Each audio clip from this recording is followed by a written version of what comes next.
digamos,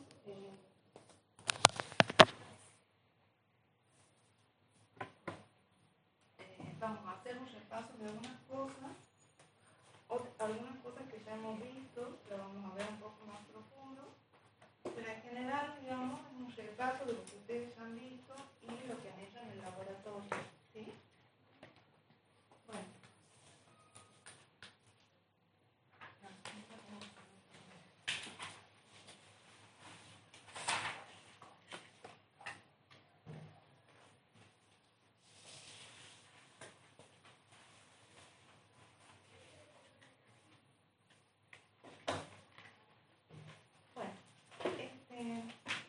A ver, ¿quién me puede decir qué son las disproteínas? ¿Quién me puede dar la definición? Cualquier tipo de alteración, tanto cual como cuantitativa, de las proteínas cercanas. Bien.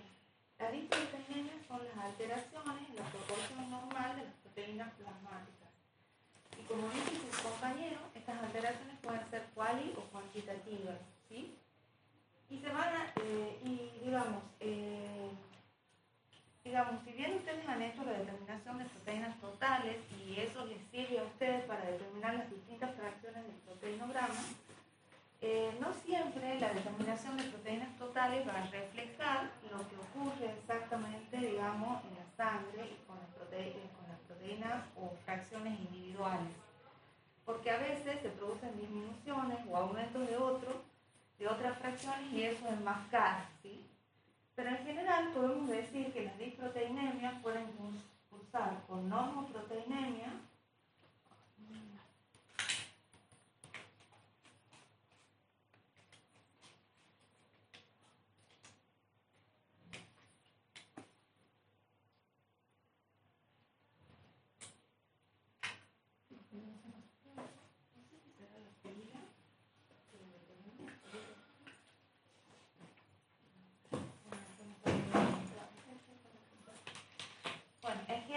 digamos, las disproteinemias pueden cursar con normoproteinemia o ligeras variaciones de las mismas, esto se refiere a las proteínas totales, con hipoproteinemias o hiperproteinemias, ¿sí?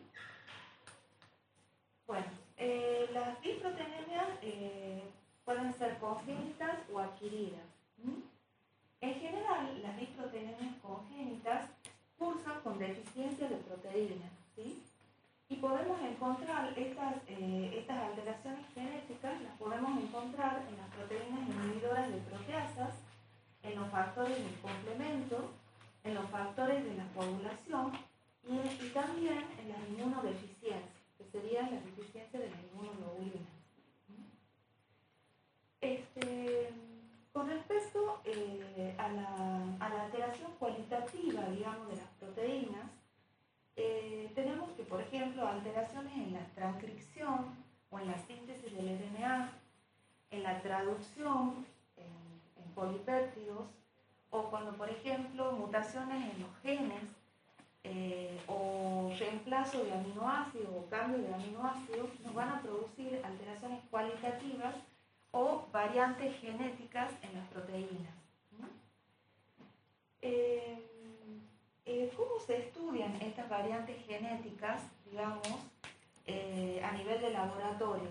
Lo vamos a hacer, digamos, generalmente se realiza porque estas variantes genéticas tienen variaciones en cuanto a su movilidad electroforética y en cuanto a su punto isoeléctrico, ¿sí? Entonces, eso nos va a permitir el estudio. Ustedes vieron que nosotros hemos trabajado con electroforesis. ¿Cómo era el pH en la electroforesis? Alcalino. Alcalino, bien, pero digamos, a lo largo del electroforesis Constante. era constante, muy bien. Una de las técnicas que se utilizan, digamos, para el estudio de estas variantes genéticas es lo que se llama el isoelectroenfoque o enfoque isoeléctrico, ¿sí? Ustedes saben que cada proteína tiene su punto isoeléctrico. Y el punto isoeléctrico de una proteína, en el punto isoeléctrico, el punto isoeléctrico de la proteína, ¿qué era? Cuando la carga neta es cero. El pH al cual la carga neta de la proteína es igual a 0, ¿sí? Entonces, Si el pH es mayor al punto isoeléctrico, la carga de la proteína va a ser negativa. Y si el pH es menor al punto isoeléctrico, va a ser positivo. ¿En qué consiste el isoelectroenfoque? Es una técnica que permite que crea un gradiente de pH a lo largo de un soporte. Y este gradiente de pH, digamos, puede ser tan amplio como por ejemplo el que ven ustedes acá, de 2 a 10, o puede ser estrecho, con márgenes estrechos, por ejemplo, por darles un ejemplo, de 4,5 a 5. Entonces, ¿en qué consiste? En que a lo largo de, generalmente el soporte que se usa en esta técnica son soportes de poliacrilamida o de almidón. ¿Y en qué se diferencian estos soportes del acetato de celulosa o del gel de agarosa? Que son los convencionales que se utilizan para el electroforese. Resolución. La resolución. ¿Y por qué? ¿Quiénes son los que tienen más resolución? La poliacrilamida. ¿Por qué? Ya está preguntando mucho usted, profesora. Bueno, ¿por qué? Porque estos geles tienen una gran porosidad y no solo me va a permitir la separación de las proteínas en base a la carga, sino también en base al tamaño de las proteínas. O sea, me permiten separar proteínas que tienen una idéntica relación carga sobre radio, ¿sí? Entonces, al ser muy porosos, permiten la separación de mayor cantidad de proteínas. Nosotros en la electroforese convencional, con acetato de celulosa o gel de agarosa, nos permite separar hasta 6 fracciones, ¿sí? En cambio, estos geles de poliacrilamida o de almidón me permiten separar 25 o más fracciones, ¿sí? Digamos, esto no se utiliza, digamos, de rutina en un laboratorio, sino se utiliza en laboratorios de investigación, digamos, para investigar estas variantes genéticas, y también se utilizan en la industria, cuando queremos separar un componente proteico y obtenerlo en grandes cantidades, ¿sí? Hemos vuelto para atrás. Primero no funcionaba y ahora... Bueno, entonces, esto me permite separar las proteínas a través de un gradiente eléctrico, ¿sí? Entonces, si ustedes siembran 2 proteínas, las proteínas van a migrar a través del campo eléctrico, pero como existe un gradiente, se van a detener donde el pH coincida con el punto isoeléctrico. Por ejemplo, la proteína A migra hasta encontrarse con el pH 6 que coincide con su punto isoeléctrico. Como ahí la carga de la proteína es neta, se detiene. En cambio, la proteína B, que tiene un punto isoeléctrico más alto de 7, va a migrar un poco más. Entonces, esta técnica es una de las que se utiliza, digamos, para el estudio de las variantes genéticas. Y una de las... Sí. ¿Cómo se hace para mantener ese gradiente del pH? Bueno, es que lo que pasa es que, digamos, utilizan 2 buffers y eso se va creando a través, digamos, de todo el soporte, ¿sí? Tendríamos que ver más en detalle, claro. ¿Sí? Pero usan buffers con dos pH, ácido y básico. Se produce un gradiente, digamos, a lo largo, digamos, del soporte. Dentro de las variantes cualitativas que habíamos visto era la alfa-1 antitripsina. ¿Se acuerdan que habíamos visto que en la deficiencia genética de alfa-1 antitripsina encontrábamos, digamos, la banda que corresponde a la fracción alfa-1 vacía? En realidad la fracción alfa-1 es una fracción ¿cómo? ¿Es homogénea o es heterogénea? Heterogénea. Es heterogénea, o sea, está constituida por una serie de proteínas. Sin embargo, cuando está ausente o disminuida la alfa-1 antitripsina, esa banda aparece vacía. ¿Y por qué ocurre esto? Porque es la que más le aporta a la banda. Claro, porque le aporta en mayor porcentaje a esta banda, ¿sí? La alfa-1 antitripsina es uno de los principales inhibidores de proteasas del plasma, ¿sí? ¿Recuerdan? ¿A quién inhibía la alfa-1 antitripsina? A la elastasa. ¿Qué más? Tripsina, colagenasa, ¿qué más? Plasmina, ¿sí? O sea que tiene una gran capacidad inhibitoria de las proteasas del plasma, y por lo tanto el déficit de este inhibidor le va a producir ¿qué tipo de trastornos? EPOC, enfermedad obstructiva, enfermedad pulmonar obstructiva crónica, el enfisema, y también ¿qué otro tipo de patología? Hepática. Muy bien. Entonces, esta alfa-1 antitripsina está en concentraciones de 121 a 244 miligramos por decilitro. Y se ha visto que los niveles séricos de este inhibidor, en realidad, digamos, las variantes, en realidad no es que pierdan la funcionalidad, sino que cuando se produce cierto tipo de variante, disminuye su concentración. Entonces, como es uno de los inhibidores más importantes del plasma, digamos, al disminuir su concentración, digamos, no existe suficiente cantidad como para ejercer ese efecto inhibitorio contra las proteasas.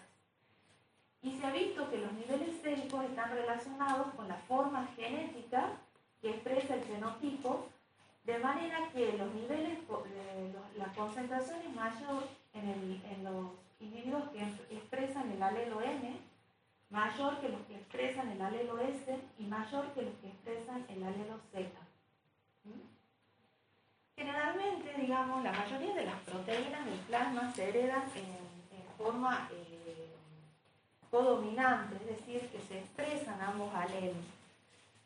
Pero, digamos, el alelo más común o la forma más común es la MM, el homocigota MM, que tiene, digamos, el 90% de actividad. Y es el más común y digamos, el más abundante. Pero, por ejemplo, el Z y el S son menos frecuentes, ¿sí? Y el problema está cuando se da el homocigota ZZ, o el homocigota SS o el heterocigota SZ.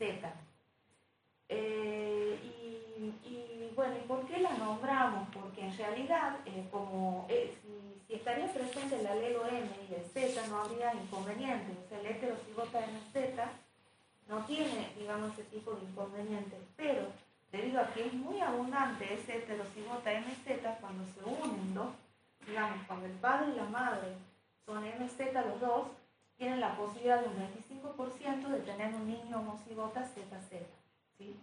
Bueno, y estos individuos van a tener muy disminuido el nivel de actividad de este inhibidor, solo está en concentración de un 10%, y esta afección se presenta en los niños, digamos, en los niños recién nacidos y también en los adultos jóvenes. Y bueno, y van a presentar lo que acabamos de decir, el enfisema o la enfermedad obstructiva pulmonar crónica y también enfermedades hepáticas. En general, en los niños es más frecuente la enfermedad hepática y la obstrucción pulmonar se pone de manifiesto más tardíamente. En realidad, digamos, no es letal. ¿Por qué? Porque en el plasma existen otros inhibidores, ¿sí? Pero, bueno, desarrollan estas complicaciones. Bueno, y entonces, si nosotros hacemos una corrida, vamos a encontrarla, como ya lo dijimos en el otro seminario, a una deficiencia, la podemos detectar en una corrida electroforética. Vamos a ver la banda vacía del alfa-1 glicoproteína. Y además, la alfa-1 antitripsina es un reactante de fase aguda, ¿se acuerdan? Los reactantes de fase aguda corren en la zona de las alfa-1 y alfa-2 globulina.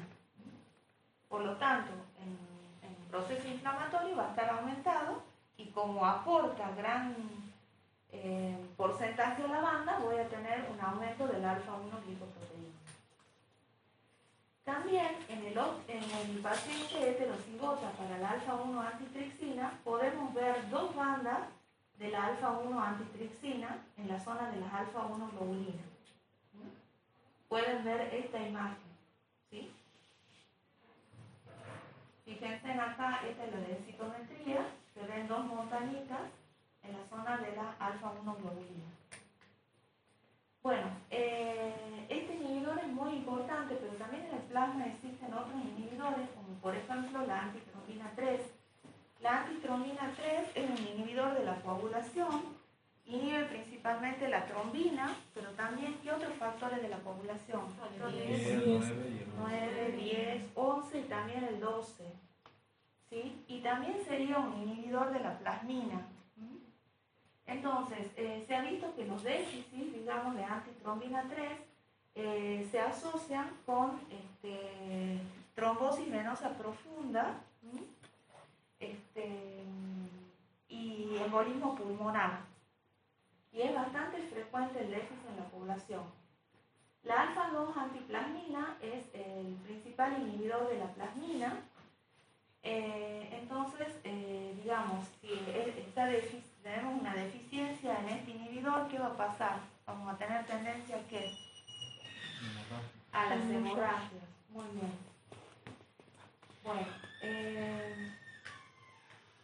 Bueno, con respecto a la transferrina, ya habíamos dicho, ¿se acuerdan? Que era la proteína transportadora de ¿qué? Del hierro, que era importante ¿para qué? Para llevar el hierro ¿de dónde a dónde? Del sitio de almacenamiento. No, del sitio de absorción. ¿Sí? ¿Sí? Porque el hierro es un metal y lo absorbemos con los alimentos. ¿Sí? A su sitio de utilización, que ¿dónde es principalmente? En la médula. Ósea. Muy bien. Entonces, el déficit de transferrina nos va a producir anemias severas y deficiencia de hierro. Después, también tenemos variantes genéticas de los componentes del complemento, ¿sí? Generalmente cuando tenemos deficiencias de los componentes del complemento, ¿qué piensan? ¿Tendencia a qué vamos a tener? A las infecciones. A las infecciones, muy bien. Entonces, y las principales, deficiencias que digamos, de orden genético son la deficiencia del componente 2 y del componente 3.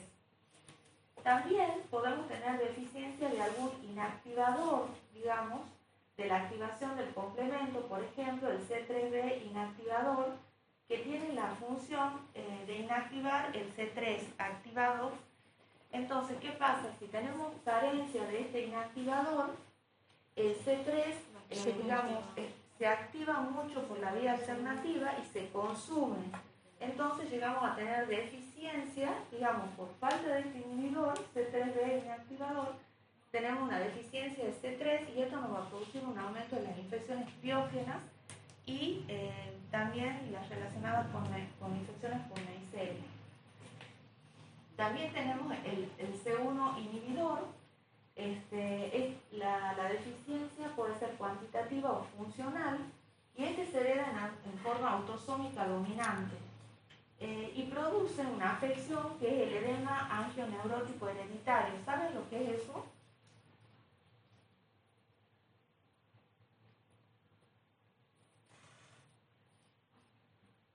El C1 inhibidor, digamos, lo que hace es inactivar las bradicininas, ¿sí? Las bradicininas son vasodilatadores que se producen durante el proceso de coagulación y también en los procesos inflamatorios. Entonces, al estar disminuido este inhibidor, hay una gran producción de esta bradiquinina, que es un vasodilatador, y se producen edemas. Y estos edemas se producen en distintos órganos, ¿sí?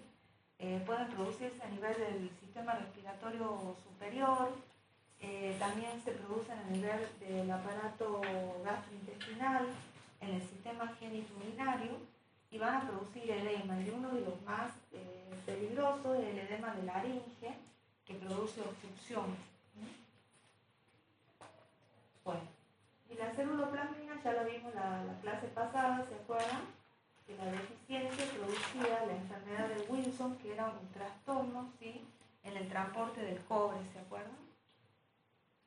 Bueno, pero las disproteínas también pueden ser adquiridas. Y dentro de estas involucran los reactantes de fase aguda.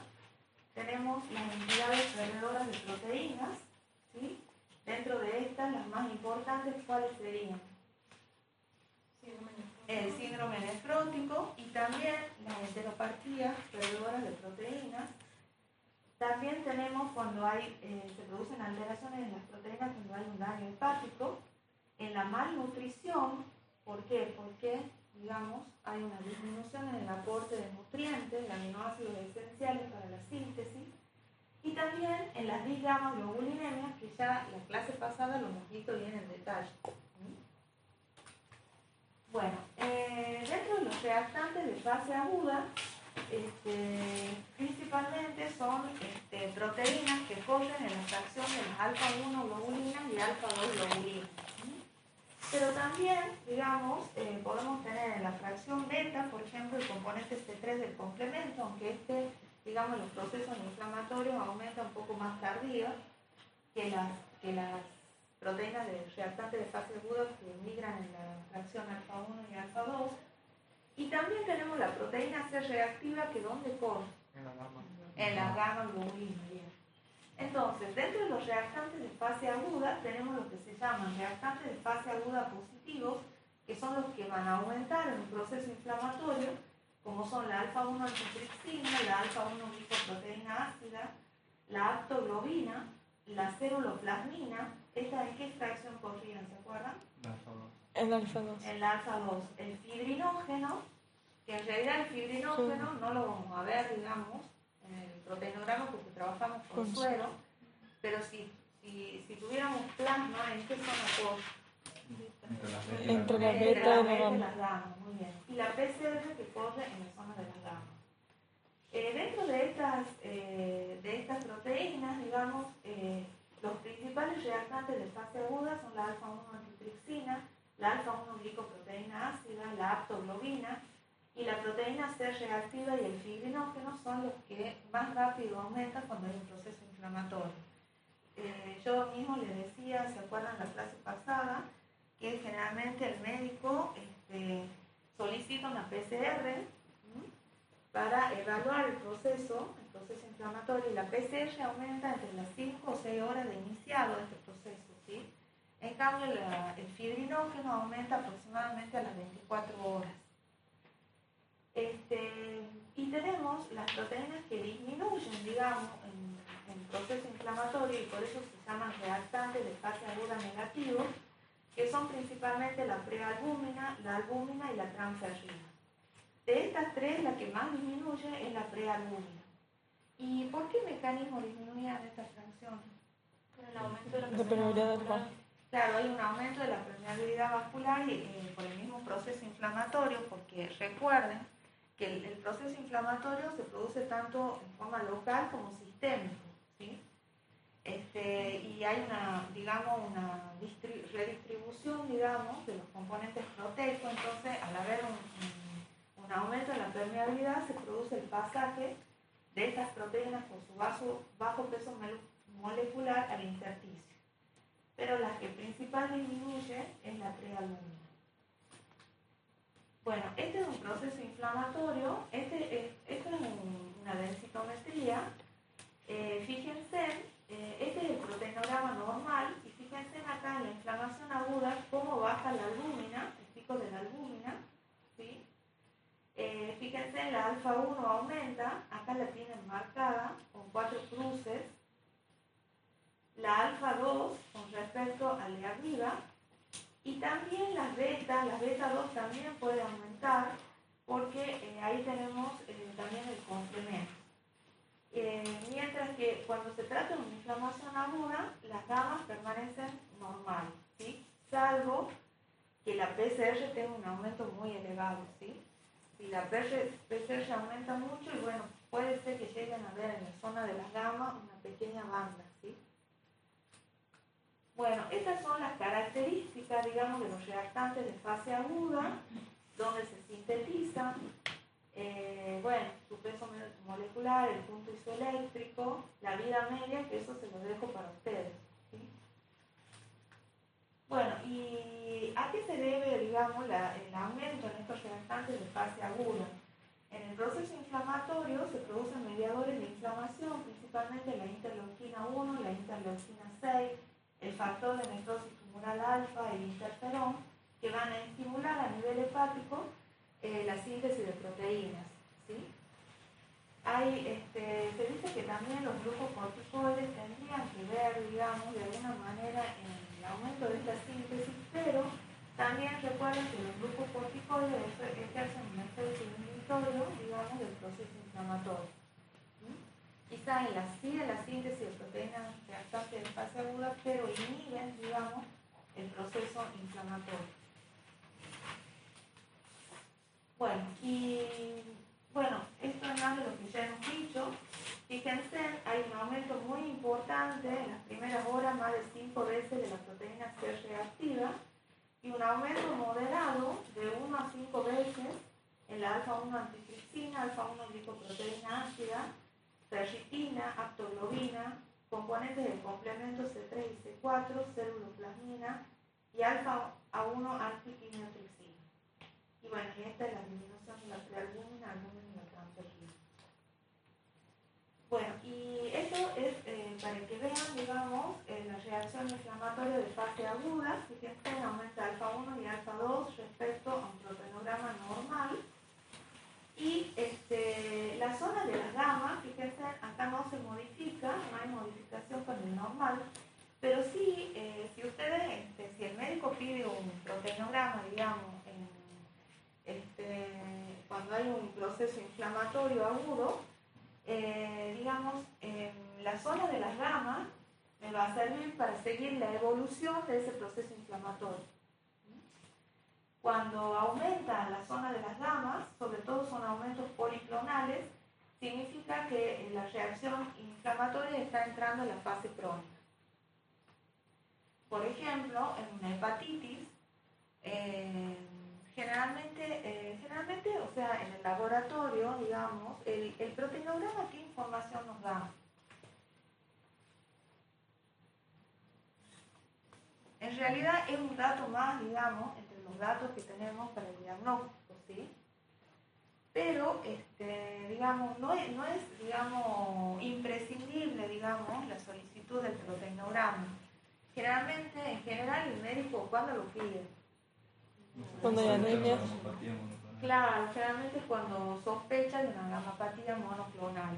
Sin embargo, nos da información, por ejemplo, si en una hepatitis aguda se pide un proteinograma, y bueno, nos permitirá seguir a través de las gamas si esa hepatitis evoluciona hacia un proceso crónico. Bueno, y acá tenemos la hepatitis aguda. La hepatitis aguda es un proceso inflamatorio. ¿Cómo van a estar las proteínas totales? Generalmente van a estar normales o ligeramente disminuidas. La albúmina va a estar normal o disminuida. ¿Por qué? ¿Qué pasaba en el proceso inflamatorio? Teníamos una disminución, ¿se acuerdan? La alfa-1 y la alfa-2 aumentan porque son reactantes de fase aguda. Generalmente la alfa-1 aumenta en la primera semana y la alfa-2 aumenta en la segunda semana. Las betas pueden estar normal o aumentadas, pero generalmente cuando hay una inflamación hepática aumentan las betas. ¿Y qué les parece? ¿Por qué aumentarán? ¿El complemento? No. O sea, bueno, el complemento sí está dentro del proceso inflamatorio, pero principalmente ¿por qué? Si tengo un problema hepático, ¿qué puede estar trastornado? La circulación de la bilis, ¿sí? Y la bilis contiene lípidos. Recuerden que entre las beta y las gamma teníamos la beta LDL, que es la que transporta el colesterol. Entonces, como no hay una buena eliminación, digamos, de los lípidos, porque está trastornado la circulación de la bilis, entonces vamos a tener un aumento de la beta a expensas de la LDL. Y las gamas, bueno, van a estar normales. Cuando esa hepatitis va hacia la cronicidad, ¿sí? Fíjense, en la albúmina desciende aún más y las gamas aumentan en forma importante, que sería esto que tenemos acá.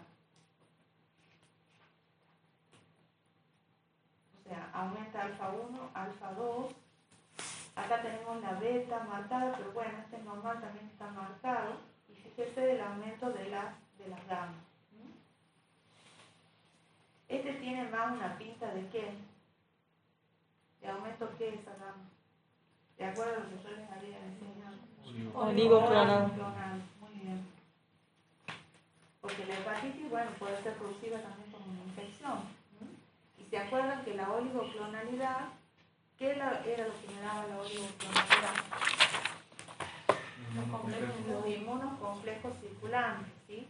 Y cuando había consumo, digamos, del antígeno y me queda un exceso de anticuerpos, también podría tener la banda del anticuerpo, ¿sí?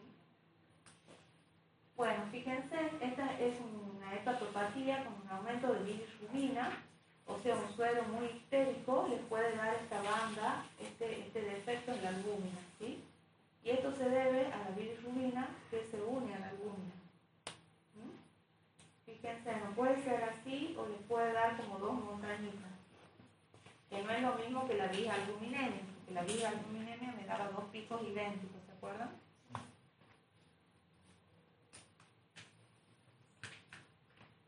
Bueno, esta es la cirrosis. ¿Qué pasa en la cirrosis? Hay un reemplazo del tejido funcional del hígado por el tejido no funcional sintetizado por los fibroblastos. Tejido conectivo. Bien, ¿y qué ocurre entonces? El hígado, ¿qué pasa? Pierde la funcionalidad. Pierde la capacidad de funcionalidad, entonces va a disminuir la síntesis. Todo lo que se sintetiza a nivel hepático va a disminuir. Fíjense que en la cirrosis hay una disminución en la síntesis de proteínas a nivel hepático y nosotros podríamos pensar que puede haber una hipoproteinemia, ¿sí?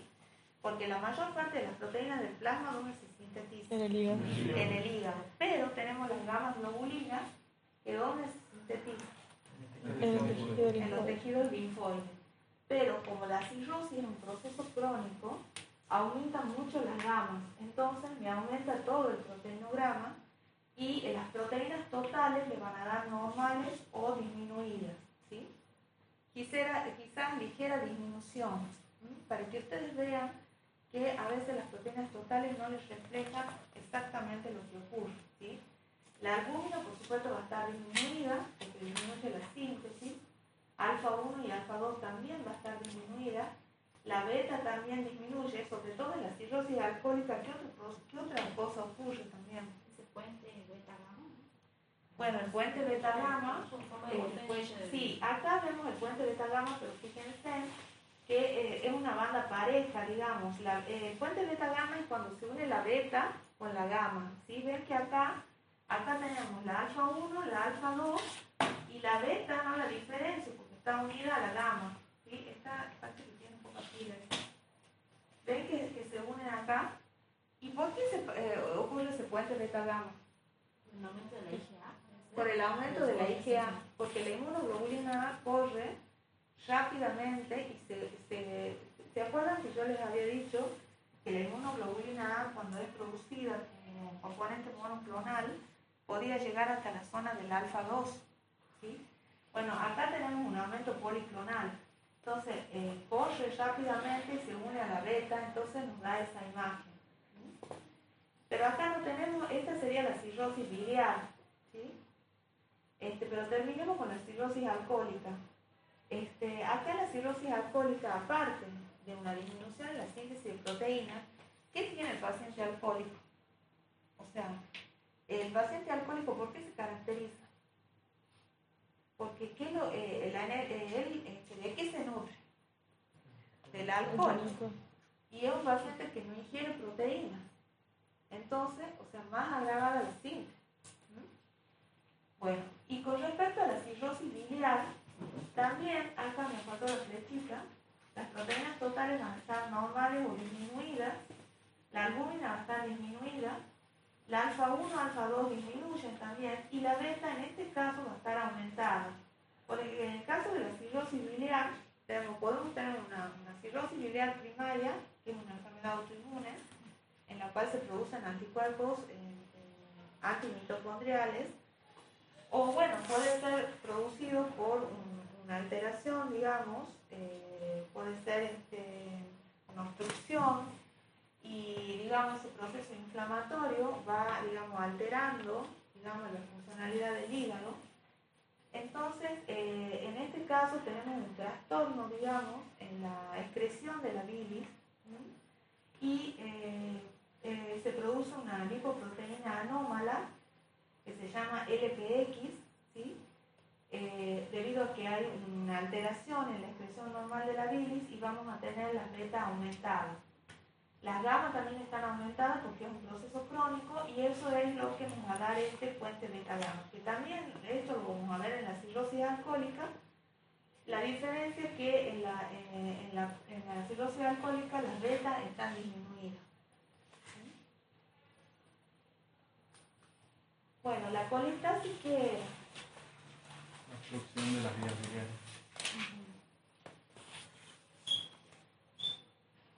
Bueno, en general la colistasis, se dice que el proteinograma está normal, ¿sí? Las albúminas también están normales, por supuesto una colistasis de reciente instalación, ¿no? La alfa 1 y la alfa 2 van a estar normal o ligeramente elevadas porque es un proceso inflamatorio. La beta va a estar muy aumentada justamente por ese problema que yo les decía de la bilis, que es un trastorno en la excreción de la bilis, y ahí también aparece esta proteína anómala que es la LPX, y bueno, y las gamas van a estar normales. En realidad, generalmente no se pide un proteinograma en la colistasis, esto también es informativo, para que ustedes lo, ¿sí? Bueno, y habíamos visto que la disprotenemia teníamos los reactantes de fase aguda, teníamos el daño hepático, también tenemos las entidades perdedoras de proteína, habíamos nombrado el síndrome nefrótico como uno de los principales. ¿Qué pasa en el síndrome nefrótico?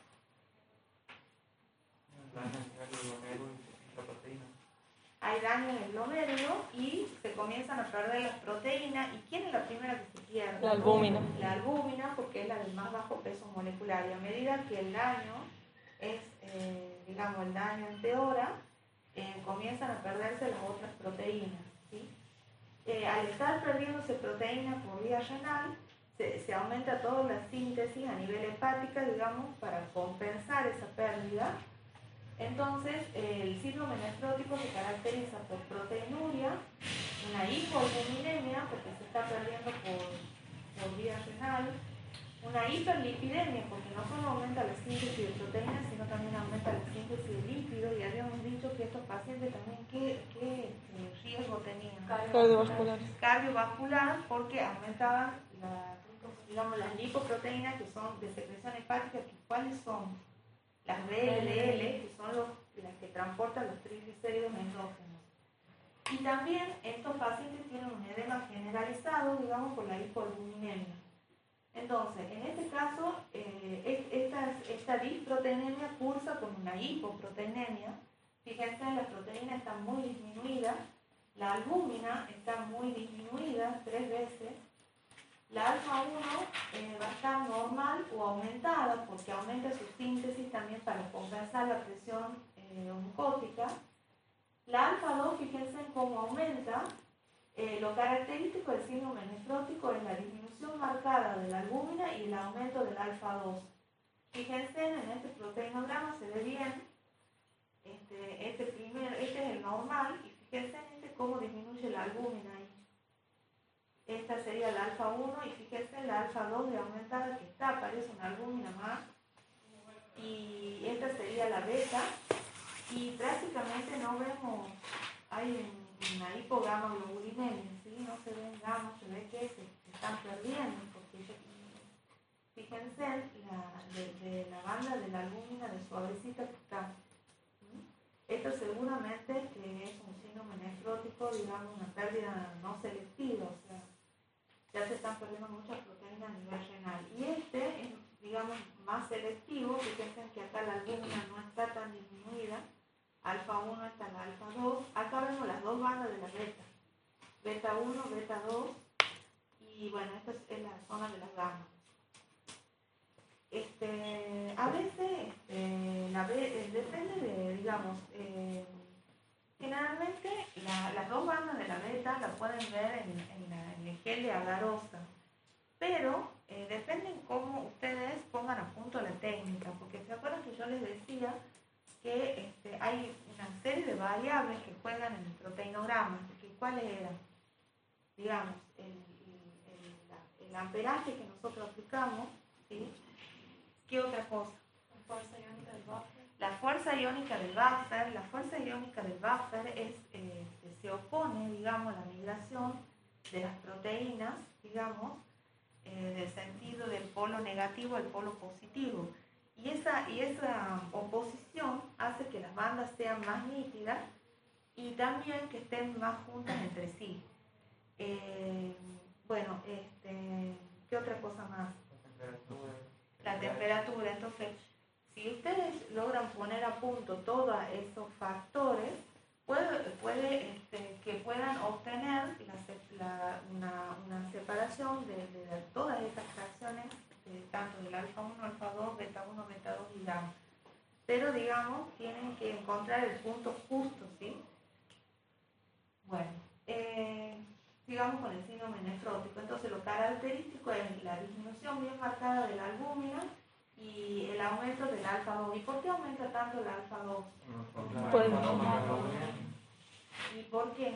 Porque al tener alto peso molecular no se pierde por el y no riñón. se pierde por riñón y está aumentada su sí. Las betas normales o disminuidas, porque las betas también en esta fracción hay proteínas de bajo peso molecular y también se pierden. Y la gamma es variable. La gamma puede estar aumentada, normal o disminuida. ¿En qué caso puede estar aumentada la gamma en un síndrome nefrótico? Cuando está asociado el lupus, Claro, porque ¿qué pasa en el lupus? hay autoanticuerpos y eso haría que aumente la Hay gamma. complejos antígenos anticuerpos que se van a depositar en la membrana glomerular y eso es lo que va a producir el daño, ¿sí?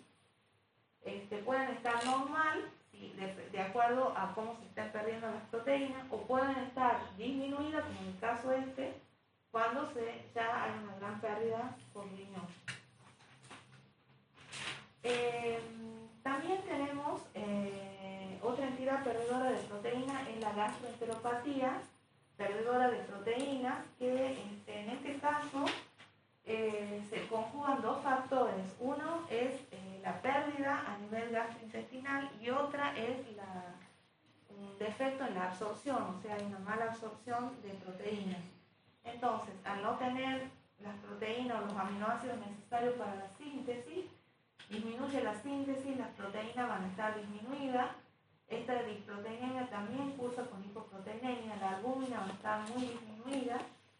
La alfa 1 y alfa 2 aumentan para compensar la presión oncótica del plasma.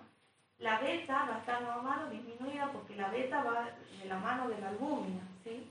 También se sintetiza con aminoácidos esenciales y las gamas pueden estar normales o disminuidas.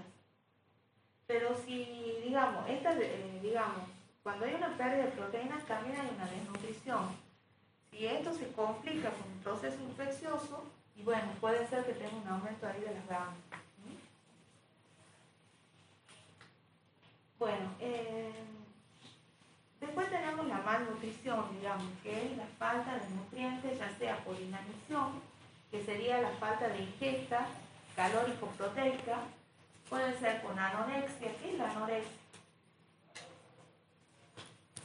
Me imagino que han sentido hablar de la bulimia, anorexia. Sí, pero no sabía cómo definirlo. Son aquellas personas que ingieren por decisión propia muy poca cantidad de alimentos. Claro, son personas que tienen trastornos psiquiátricos y sobre todo las mujeres se miran en el espejo y se ven gordas, ¿sí? Entonces se someten a dietas extremas. Y también, también puede ser producida por endocrinopatía. Entonces, esta desnutrición, digamos, no puede llevar en el adulto lo que estos son estados extremos de desnutrición, ¿sí? En los niños podemos tener el marasmo o el kwashiorkor y en el adulto la caquexia. Generalmente en el adulto, es algo que haya un estado de desnutrición muy extremo, pero generalmente en el adulto se llega a esta situación por otro tipo de enfermedades, como por ejemplo el cáncer, ¿no? Donde hay una disminución de la masa muscular y el tejido graso, o infecciones que son muy agresivas para el organismo, como puede ser por ejemplo el HIV. Bueno, y el marasmo y el cuallorco se produce en la niñez. ¿Saben lo que es el marasmo o el cuallorco? ¿Alguno ha hecho guardia en el hospital de niños? Bueno, el marasmo, digamos, estos son estados de desnutrición extremos, ¿sí? El marasmo generalmente se produce cuando hay una disminución en la ingesta calórico-proteica, o sea, disminuye tanto la ingesta de hidratos de carbono como proteínas, y generalmente se dan en los niños antes de los 2 años. Se dice que es la desnutrición del destete, o sea, la madre, después que deja de darle la leche al niño, bueno, está sometido a una privación de nutrientes, y bueno, y llega a este estado extremo de desnutrición, y las características, digamos, son distintas al del cuallorco. Digamos, fíjense en que, pobrecito, se le ven las costillas, disminuye tanto el tejido graso como muscular, tienen un aspecto de viejitos, la carita parece de viejitos, de persona mayor, arrugados, ¿sí? Mientras que el cuallorco generalmente se da en los niños de más de 2 años. En estos niños generalmente hay una deficiencia proteica en relación a los hidratos de carbono, y son niños, fíjense, que tienen edema, y fíjense en el prominente el abdomen. ¿Y qué les parece? ¿A qué se deberá esto? Está la desnutrición proteica, que el hígado no puede sintetizar las proteínas necesarias para sacar las grasas del hígado, y las grasas se acumulan en el hígado, ¿sí? Y esto da este aspecto. Bueno, estos tienen un aspecto totalmente distinto, tienen una carita como de tristeza, presentan edema, pero hay una depresión muscular, pero la grasa está presente. De todos modos, los dos tipos de desnutrición son muy graves, ¿sí? Y afecta, digamos, afecta a todos los órganos, o sea, cualquier grado de desnutrición afecta el funcionamiento de todos los órganos, el riñón, el corazón, pero sí principalmente el sistema nervioso. Bueno, y en la malnutrición vamos a ver las proteínas totales disminuidas, también cursa con una hipoproteinemia, la albúmina va a estar disminuida, la alfa 1 y alfa 2 normal o aumentada, ¿sí? Tratan de compensar la presión oncótica del plasma, las betas disminuidas, habíamos dicho que las betas van de las manos de las albúminas, y la gamma va a ser variable, pueden estar normal o aumentadas. Generalmente los estados de desnutrición se acompañan con infecciones, porque son niños que no pueden, o personas que no pueden hacer frente a las infecciones, y eso hace que aumenten las gammas, ¿sí? Si se complican con infecciones. Bueno, en el embarazo, ¿qué ocurre en el embarazo? Habíamos dicho, ¿se acuerdan? El estrógeno aumentado de la Aumenta el estrógeno, pero ¿y qué otra cosa ocurre? Hay una hemodilución, muy bien. Entonces esa hemodilución hace que disminuyan las proteínas plasmáticas, digamos, con un efecto de hemodilución, y bueno, las proteínas totales van a estar disminuidas, la albúmina disminuida, la alfa 1 y la alfa 2 va a estar ligeramente aumentada, digamos, para compensar, digamos, esa disminución de albúmina. Y fíjense en las beta-globulinas cómo aumentan. La zona de las betas, fíjense, va a estar bien marcada la beta. Esta es la albúmina, alfa 1, alfa 2, beta, y esta sería la gamma. ¿Y a quién se debe ese aumento de la beta? A la transferrina, ¿sí? ¿Por qué? Porque en el embarazo, digamos, hay una anemia ferropénica, primero porque la mamá es la que sostiene al feto, digamos, a partir del hierro de la madre se sintetizan los glóbulos rojos del niño, ¿sí? Entonces la transferrina aumenta mucho para transportar ese poco hierro que hay. Bueno, y las gammas van a estar normales si no hay ninguna complicación. Bueno, y eso, digamos, esto es, lo he traído para que vean, digamos, cómo varía la zona de las gammas globulinas.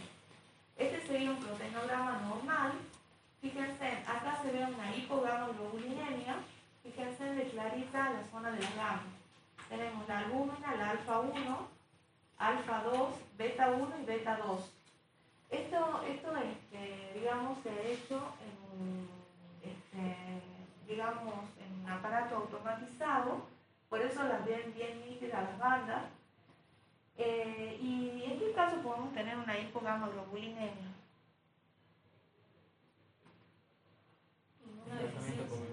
En una inmunodeficiencia o pacientes que entran en tratamiento oncológico con inmunosupresores. También puede haber una zona así de hipogamaglobulinemia, por ejemplo, en los niños, por ejemplo, con diarrea, ¿sí?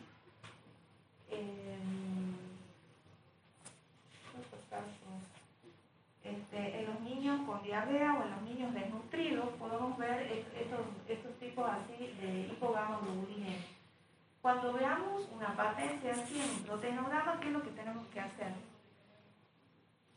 Podemos decir que hay una hipogamaglobulinemia con solo información. Bueno, podemos decir que se observa una hipogamaglobulinemia, pero ¿qué habría que hacer? La determinación de cada uno. No, caracterizar no, porque hay una disminución, digamos, de todas las bandas, ¿sí? Eso es cuando tenemos un componente monoclonal. ¿Pero qué deberíamos hacer? Dosar las inmunoglobulinas. ¿Qué inmunoglobulina vamos a dosar? La G, la A y la M. Bien. Por ejemplo, en este proteinograma, acá se observa una banda monoclonal en la zona de las gamas, ¿sí? Acá tienen la albúmina, esta es la alfa 1, la alfa 2, la beta 1, la beta 2, y esta sería la banda monoclonal. Este es un aumento, digamos, de las gamas. ¿Y a qué se semeja este aumento? Un puente metal. Claro, un aumento oligoclonal, ¿sí? Fíjense que no se llega a unir con la beta, se observa una zona más clara acá, ¿sí?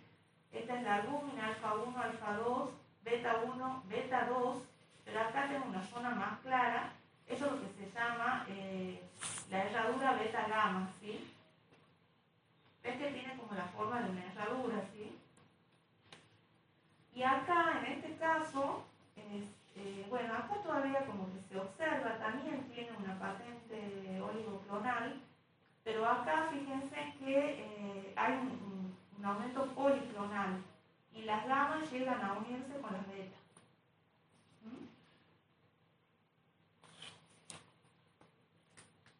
Bueno, y esto era un aumento de, digamos, inmunoglobulinas monoclonales, que eso lo habíamos visto en las clases pasadas, ¿se acuerdan? Esta era una IgA, que fíjense que corre muy cerca de la beta. Bueno, incluso la IgA puede correr hasta la alfa 2. Esta es una IgG de movilidad rápida, una IgG de movilidad media, y esta es una IgM, componentes monoclonales. Bueno, ¿qué son las crioglobulinas? A ver, ¿quién nos puede dar la definición? Son inmunoglobulinas que precipitan de forma reversible cuando la temperatura baja por debajo de la temperatura del cuerpo. Bien. Entonces, son inmunoglobulinas que pueden ser monoclonales o policlonales que tienen la propiedad de precipitar a temperaturas bajas, menores a 37 grados centígrados, pero esa precipitación es reversible. O sea, cuando aumenta la temperatura, se disuelven. ¿Y qué, digamos, o sea, cuál es, digamos, qué síntomas pueden dar las crioglobulinas? En la baja temperatura se pueden poner solo dedos. Se pueden ocluir los vasos La sanguíneos pequeños. hiperviscosidad sanguínea, o sea, aumenta la hiperviscosidad sanguínea, las vasculitis, o sea, pueden ser de dos tipos, digamos. Cuando hay una precipitación de inmunoglobulinas, pero no se fija complemento, o sea, no se forman inmunocomplejos, generalmente lo que se producen son fenómenos obstructivos a nivel de los vasos pequeños, como por ejemplo a nivel de los capilares, sobre todo en las manos, en los miembros de las extremidades, ¿sí? Y también puede ser a nivel de la cara, en la piel, O bien pueden ser vasculitis cuando, cuando se produce la precipitación de inmunocomplejos que fijan complementos. Y ahí ya tendríamos un proceso inflamatorio. Se ha visto que una de las causas más frecuentes de crioglobulinemia es la infección por el virus de la hepatitis C.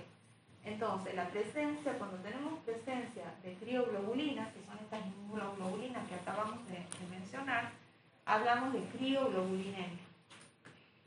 Bueno, las crioglobulinas están asociadas con enfermedades autoinmunes, enfermedades linfoproliferativas, infecciones crónicas, enfermedades renales y hepáticas. Y dentro de las hipótesis que se barajan en cuanto a la etiopatogenia, tenemos la susceptibilidad genética, una estimulación antigénica prolongada, una activación policlonal de linfocitos B, propiedades superantigénicas de algunos agentes infecciosos, defecto en la eliminación a través del hígado y el vaso de complejos inmunocirculantes y reacciones cruzadas de algunos antígenos y la activación de protooncogenes. Entonces, estas crioglobulinas fueron clasificadas en el año 1974, no me acuerdo en este momento el autor, pero fueron clasificadas en 3 tipos de acuerdo al tipo de inmunoglobulina, ¿sí? La tipo 1, donde solo existe una clase de inmunoglobulina monoclonal que puede ser IgG o IgM. Generalmente es IgG, ¿sí? No tiene actividad de factor reumatoideo y está en altas concentraciones de unos 5 gramos por decilitro. Es decir, que si nosotros hacemos una acogida electroforética, vamos a ver el componente monoclonal en el suelo. Y generalmente este tipo de crioglobulinemias, ¿qué síntoma da? Generalmente se deben a la hiperviscosidad de la sangre, a fenómenos oclusivos de los pequeños vasos, ¿sí? Da lo que se llama el fenómeno de Reynolds. ¿Saben lo que es el fenómeno de Reynolds? Cuando hay una pigmentación blanca o azul en los dedos, o incluso en la parte de la nariz o en el cartílago de la oreja. ¿Y a qué se debe eso? Se debe a la obstrucción de los vasos, Claro. de Fox en esa zona. Exactamente, hay una obstrucción de los vasos. Entonces primero se toman un tinte blanco, ¿sí? Con la falta de irrigación, y después, bueno, se tornan azules por la falta de oxígeno, y cuando, digamos, vuelve la sangre, o sea, cuando se recupera, se tornan rojos, ¿sí? También se pueden dar lo que se llaman úlceras, y se pueden producir gangrenas, digamos, justamente por la necrosis que se produce cuando se producen estas obstrucciones. Y tenemos las de tipos mixtos, que pueden ser de 2 tipos. La tipo 2, que es el predominio de IgG policlonal e IgM monoclonal, y tienen actividad de factor reumatoideo. O sea, se llaman mixtas porque están involucradas 2 inmunoglobulinas. Y en este caso sí se pueden formar los inmunocomplejos. Y la tipo 3 también es mixta, con IgG policlonal e IgM policlonal, con actividad de factor reumatoideo. Digamos, esta sí. Profe, ¿a qué se refiere con actividad de factor reumatoideo? Bueno, no te olvides que el factor reumatoideo, digamos, es un proceso autoinmune, digamos. Es un anticuerpo dirigido contra otro anticuerpo. Por eso en este tipo, digamos, de crioglobulinemias, tenemos la formación de complejo antígeno-anticuerpo con la situación del complemento, ¿sí? O sea que acá ya hay un proceso inflamatorio y hay una vasculitis.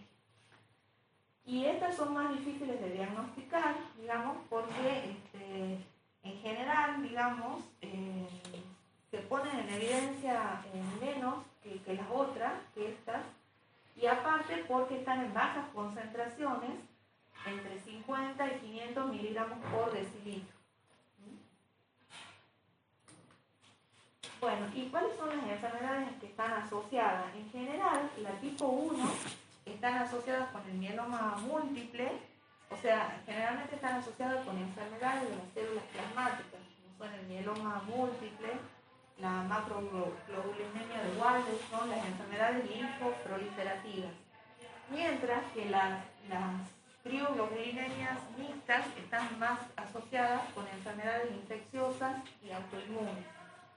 La tipo 2 principalmente con la hepatitis C crónica, también pueden estar asociadas a leucemia linfocítica crónica y linfoma no-Hodgkin, enfermedades autoinmunes. Y la tipo 3 principalmente con infecciones crónicas virales, el virus del Epstein-Barr, citomegalovirus, HIV, y habíamos dicho que una de las causas más frecuentes de crioglobulinemia era la infección por el virus de la hepatitis C, la infección crónica por el virus de la hepatitis C. También pueden ser bacterianas como la sífilis y la lepra, micológicas, parasitarias, bueno, y autoinmunes, ya hemos dicho también, lupus eritematoso sistémico, la artritis reumatoidea y la citosis viral.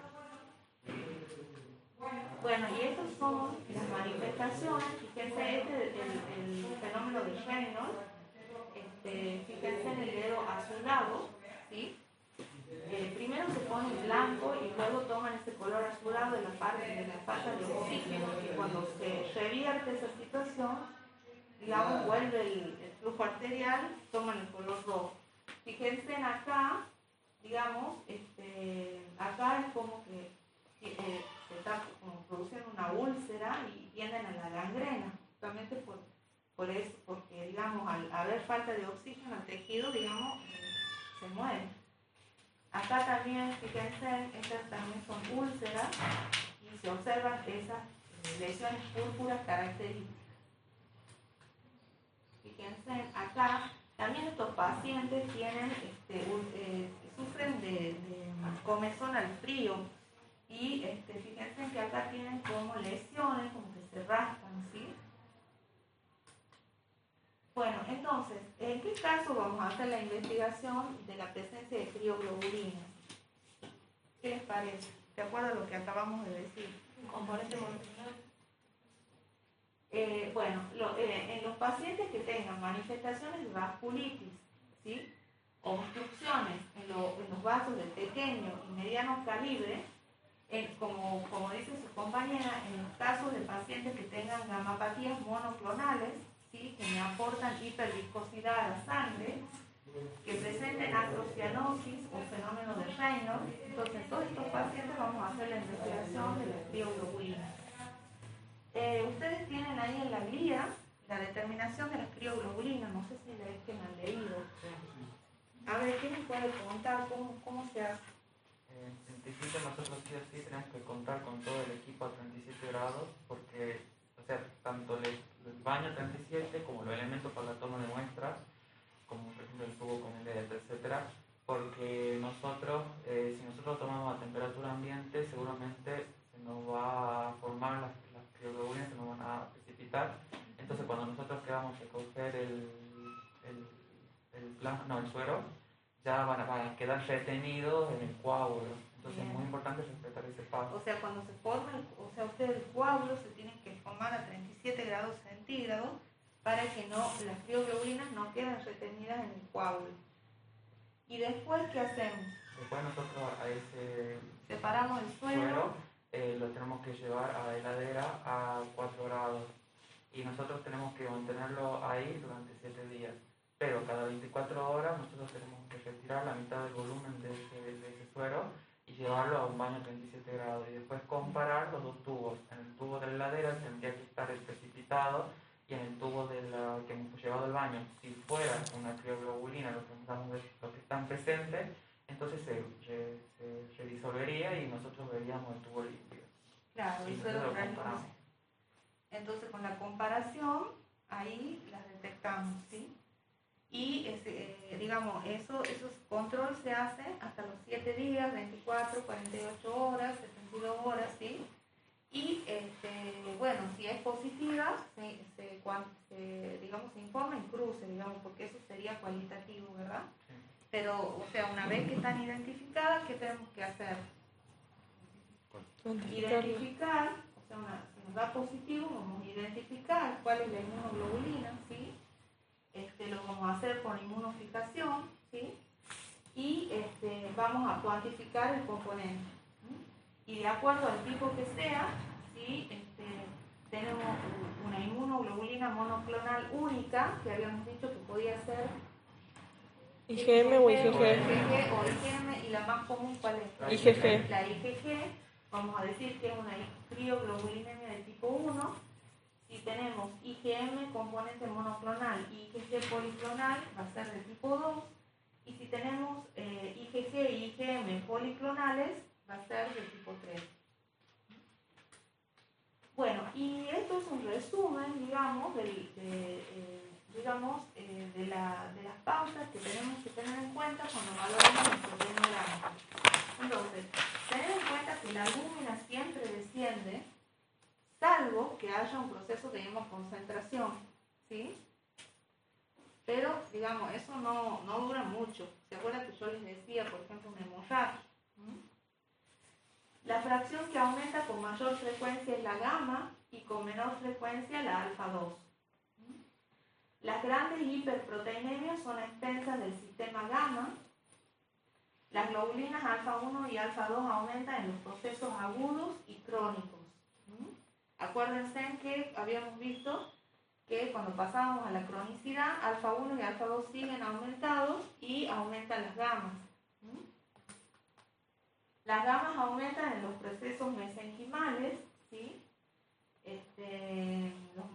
Digamos cuando hay afecciones del tejido conjuntivo, ¿sí?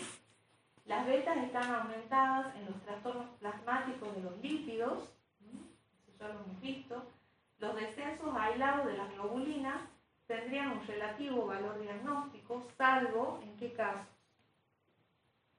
Como hemos visto al principio de la clase, claro, cuando son inhibidores de proteasa, que producen, que ya hemos visto, que producen el enfisema pulmonar o las hepatopatías, o cuando tenemos inhibiciones de, digamos, de los componentes del complemento, pero bueno, son, digamos, aislados, ¿sí?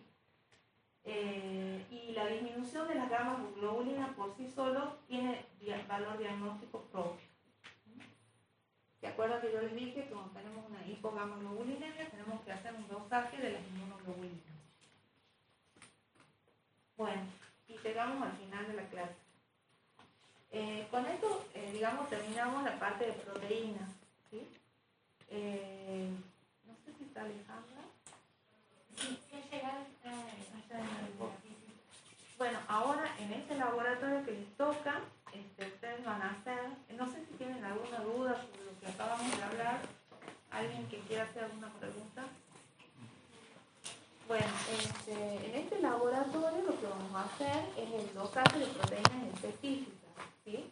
Nosotros, digamos, el primer estudio que se hace en un laboratorio clínico es el proteinograma, ¿sí? Cuando estudiamos las proteínas.